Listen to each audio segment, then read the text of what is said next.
In video 3, we looked at AMD, accumulation, manipulation, and distribution. But how do you actually spot accumulation candles in real time? How do you identify them? Because if you can get ahead of 90% of traders straight off the bat. So we're going to look at what are accumulation candles, how to spot them on our charts, and how to actually trade them. So let's just start with a quick bit of theory before diving back onto the chart.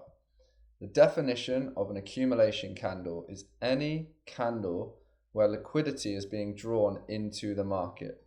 This is creating a range where the next directional intention remains unclear.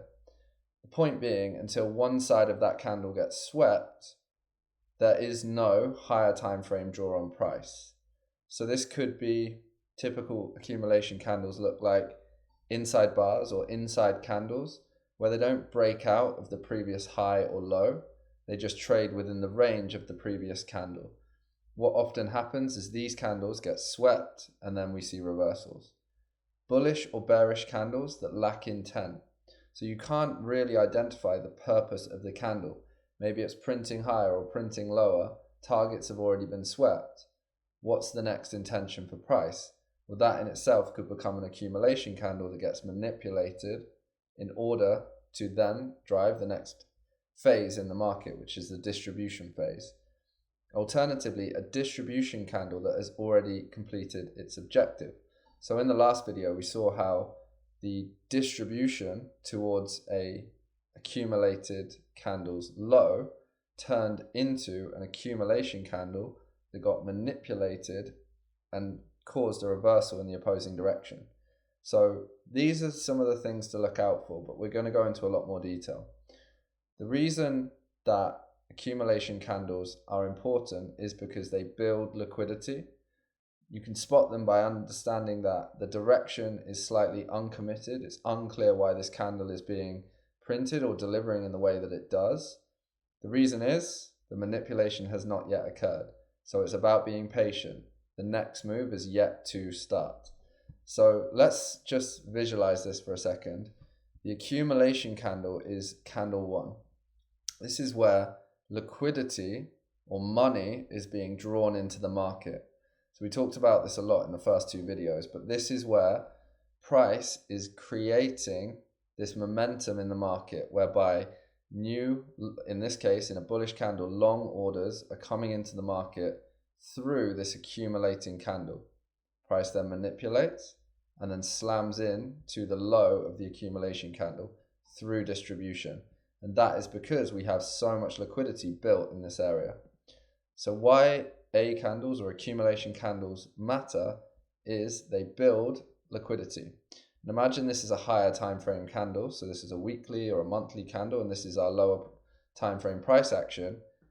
Stops are going here at these levels. So in every sort of phase of this lower time frame price action, new orders are coming into the market all long, looking for continuations. So money is building along this line. As soon as we get manipulation of the higher time frame candle range high, a close inside the range, all of this liquidity can be attacked through the distribution phase. So being able to spot accumulation builds your edge. Most traders see consolidation. They see higher highs, or lower lows, and they either miss moves, get bored, or chase price. CRT swing traders identify that we're in a higher time frame accumulation candle. They wait and then enter when it matters at the manipulation of the candle or in the distribution phase, and that's where you get high probability trades. So don't think of accumulation as a trading alert. This is phase 1, understanding how liquidity is building. It's your early warning system to identify what could be happening in the market, which is ultimately higher time frame manipulation turning into distribution in the opposing direction. So let's start looking at how to think about this on the chart. So we've already gone through these examples and we see we're looking at this accumulation candle, manipulation, and then distribution to the high. So we covered that in the first few videos of the series. And I just want to show you how positions get entered into the market and how money actually builds looking at a bear price chart. So we just take this away and think most traders aren't looking at higher time frame candles. They're looking at probably structure shifts or trends or any type of trading system that you're probably familiar with. So for example, here we're seeing that price is in a downtrend, so we're making lows in the market, new lows, then come into this sort of area and then we shift bullish. So if you're ignoring candle ranges, you're ignoring liquidity, what is the next assumption for price? Well, it's probably that this is some sort of strong low in the market. We're going to come in here and then we're going to explode off to make what ultimately happen, the next phase of price. So that's what most traders are thinking. So with that said, think about how many times, how many opportunities there are to get into long positions here. And where is the most obvious target? It is a continuation of the overall trend. So this high in the market right here. So if we ignore what's happening on higher time frame candles, as soon as we start to see this resistance in the market and shift, traders are getting involved. And where are their stops going? At lows. So for example, if you're getting in here and you're looking for that high, potentially a good trade if you're not thinking about higher time frame candles. You then get a fair value gap. Maybe you want to cover the low of the price range. Still a nice trade. You also might have position traders that are looking to get in at the fair value gap. They want to cover this low as well. They're happy to take smaller RR targets. But again, they might want to cover lows down here. They're happy with their 1R to get this sort of continuation. Then you see price correcting, and then we get a new shift. So traders are thinking, okay, we had our retracement. We've now seen a structure shift. It's not a true market structure shift. We'll talk about that later. But we've seen a break of a high. So what do we want to do now? We want to get long. We know we've had a confirmation right now. So some traders have anticipated this early. Maybe they've got something like that as a position in the market. Sorry, I'm having a bit of trouble actually placing that effectively, but it's there now. And then ultimately we have the new order block, and all of this we're going to cover in a lot more detail. I just want to show you how money is building in the market. Then we get this retracement in on lower time frames. We get another push, so there's more liquidity starting to build in this area. This isn't really a 12-hour trade, but there will be trades on lower time frames coming into the market. My point being that anyone that has bought this, anyone that has seen these highs, and especially this shift in the market, they're going long. They are going long. And where are their stops building? This low. Definitely this low. Then ultimately this low. And we have the benefit of seeing what price did.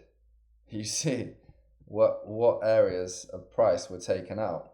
This is where all of the liquidity, the orders are accumulating in the market. Price then targets them, and then the move happens.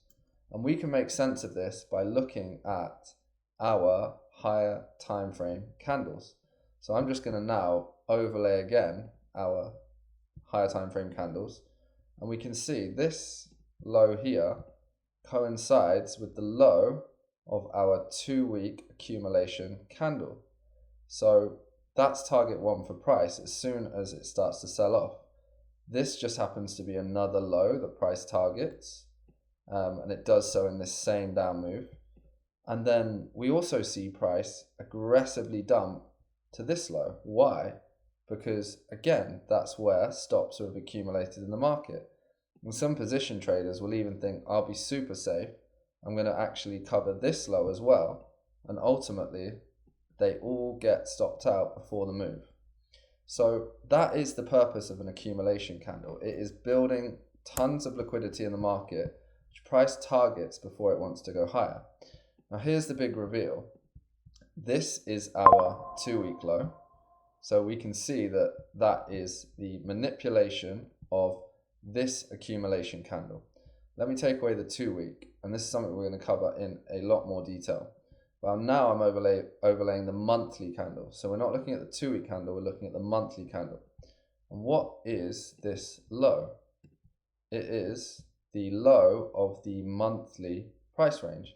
So this entire range of price action from this low to this high right here, this was a bearish candle, so I'll mark it in red, was a month of price action.